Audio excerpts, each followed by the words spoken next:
Hi, welcome back to our channel.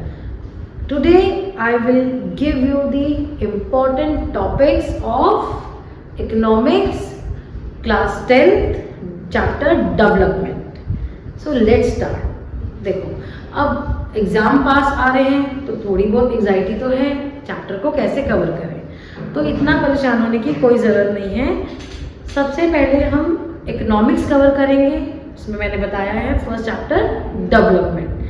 Development का क्या मतलब होता है? डेवलपमेंट मीन्स कोई चीज़ आगे हमारे बेटरमेंट के लिए हो रही है, हमारे विकास के लिए। तो development is something which will be for our betterment.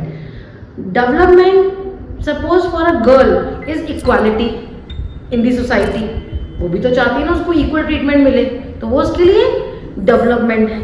अब एक पुअर चाइल्ड है जिसके पास इतने पैसे नहीं है, ठीक है, और उसके लिए डेवलपमेंट क्या होगी? स्कूल जाना। Going to school is a development for a child. अब एक लेबर है जिसको डेली बेसिस पे वेजेस मिल रही हैं, बट एक दिन उसको ज़्यादा वेजेस मिल गई, तो वो उसके लिए डेवलपमेंट है। अब मैं अगर बात करूँ तो आप लोगों के लिए डेवलपमेंट क्या है? आपके बोर्ड एग्जाम में क्वेश्चंस ज़्यादा इजी आ जाए तो आप उसे अच्छे से स्कोर कर पाएंगे, तो वो आपके लिए डेवलपमेंट है। और अगर आप मेरे चैनल को सब्सक्राइब करेंगे तो वो मेरे लिए डेवलपमेंट है, ठीक है। तो ये तो था डेवलपमेंट, हम सबके लिए अलग अलग मतलब है डेवलपमेंट का सबके लिए।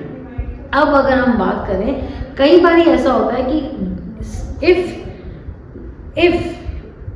it is development for one person, it can be destructive for the other person.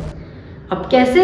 Suppose करो कि गवर्नमेंट ने एक डैम क्रिएट किया रूरल एरिया में, जिससे अर्बन एरिया में इलेक्ट्रिसिटी और वाटर तो मिल रहा है, बट रूरल एरिया में अब ट्राइब्स जो होंगे, ट्राइबल्स, उनको डिस्प्लेस होना पड़ेगा, उनकी जगह आदिवासी की उनसे ले ली जाएगी, तो उनके लिए डिस्ट्रक्टिव हो गया और अर्बन एरियाज के लिए ये डेवलपमेंट हो गया।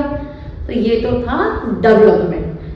पर अब इन सब में हमने एक चीज तो ध्यान दी, डेवलपमेंट हमारी दो चीजों पे डिपेंड करता है। Development basically depends on material things and non material things. Material things, income, money, car, house.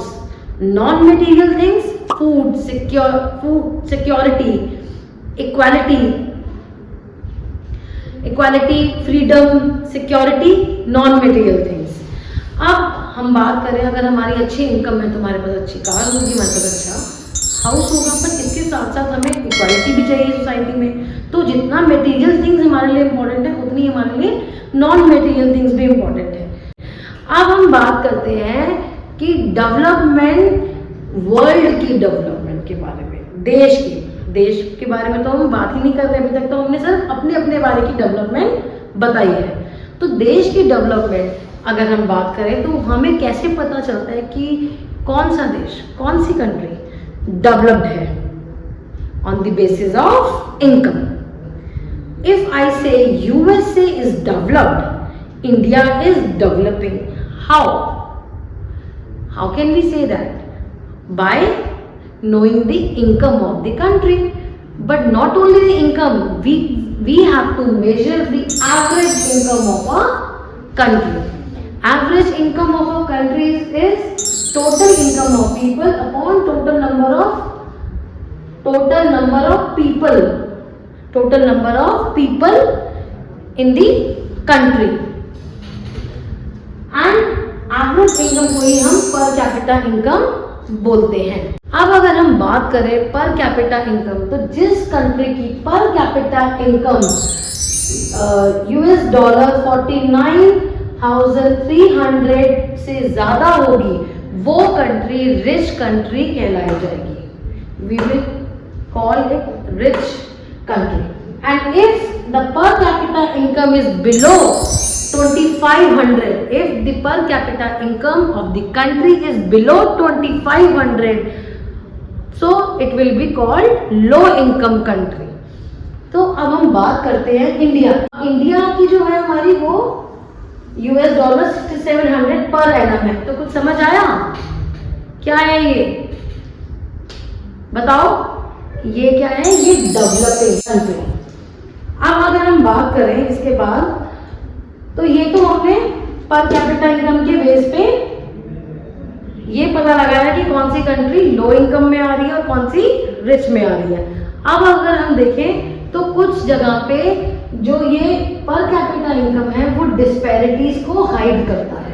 Income hides disparities. अगर हम बात करें कंट्री ए ले लेते हैं, एक कंट्री बी लेते हैं, दोनों की इनकम लेते हैं 5, एवरेज मतलब पर कैपिटा इनकम दोनों की ये है। और यहाँ पे 99% पीपल वो 4000 to 6000 के बिटवीन अर्न कर रहे हैं।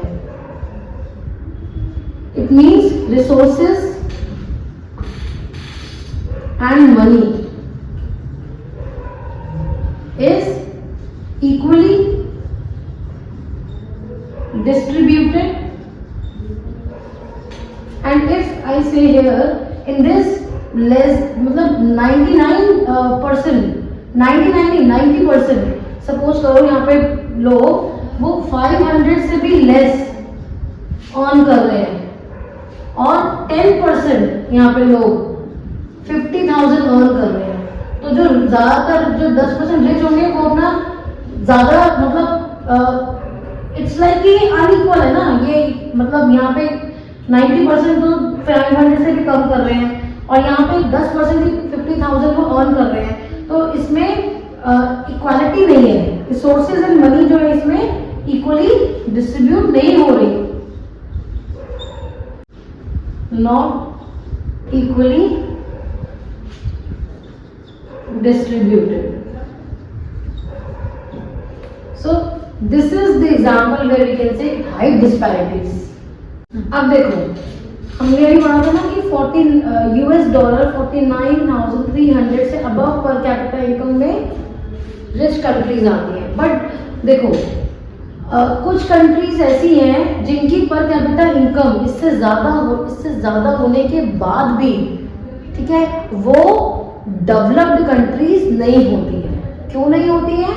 जैसे कि मिडल ईस्ट कंट्रीज, क्योंकि यहाँ पे कोई भी फ्रीडम नहीं है, सिक्योरिटी नहीं है, इसलिए ये डेवलप नहीं है। तो पर कैपिटा इनकम के साथ फ्रीडम सिक्योरिटी होना भी जरूरी है, तभी वो डेवलप्ड होंगी।